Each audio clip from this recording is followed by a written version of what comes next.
गर्मी गर्मी गर्मी लास्टै छ है, गर्मी लास्टै छ। के छ त्यतातिर यो युकेको गर्मीले नै मलाई धिरिकिरी बनायो।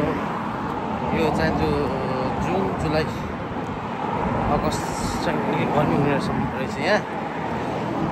गर्मी पनि लास्टै गर्मी भइरहेछ। यही यस्तो गर्मी छ भने नेपालको हालत के होला? समस्या त यही पुरा आयो।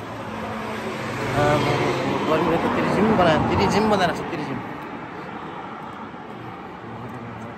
यस्तो गर्मी चाहिँ मैले फिल गरेको थिइनँ। करिबन 1 वर्षको अवधिमा धेरै गर्मी छ। अहिले उता नेपालको तराईतिरको हालत कस्तो होला है? यहाँ यस्तो गर्मी छ हजुर। ल सुरक्षित रहनु होला, पानी धेरै खानु होला। गर्मी छ अब एकदमै यस्तो छ है। ओफ गर्मी यहाँ युकेको स्विन्डन भन्ने ठाउँमा यस्तो गर्मी फिल भइरहेको छ कि भने हाम्रोतिर हालत कस्तो होला?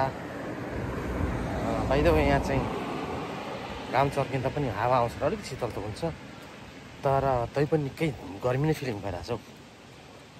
भने हाम्रो नेपालको तराईतिरको हालत कस्तो होला? गर्मी। सो यो 2-4 महिना चाहिँ गाडी यहाँ पनि गर्मी नै हुँदो रहेछ।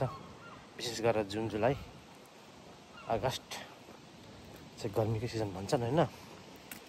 म पनि अब पहिलेको गर्मी त्यति साह्रो मैले गर्नु पाइनँ, किनभने म जुलाईमा आएको गर्दाखेरि। एनिवे गर्मी चाहिँ निकै गर्मी छ अहिले चाहिँ, गर्मी छ। रुमभित्र चाहिँ गर्मी अझै फिल हुन्छ। बाहिर चाहिँ अलमोस्ट यसो हावा आउँछ र अलिकति गर्मी कम हुन्छ है। तैपनि यो मध्याहमा चाहिँ गर्मी नै फिल हुन्छ।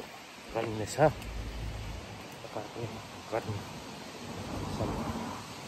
अलिक बस्नु होला, पानी पिउनु होला। यस्तै छ है। सबैलाई सुस्वास्थ्य रहनुहोस्, मस्त रहनुहोस्, व्यस्त रहनुहोस् है। अहिले यति नै भने तपाईँहरूलाई धन्यवाद, नमस्कार।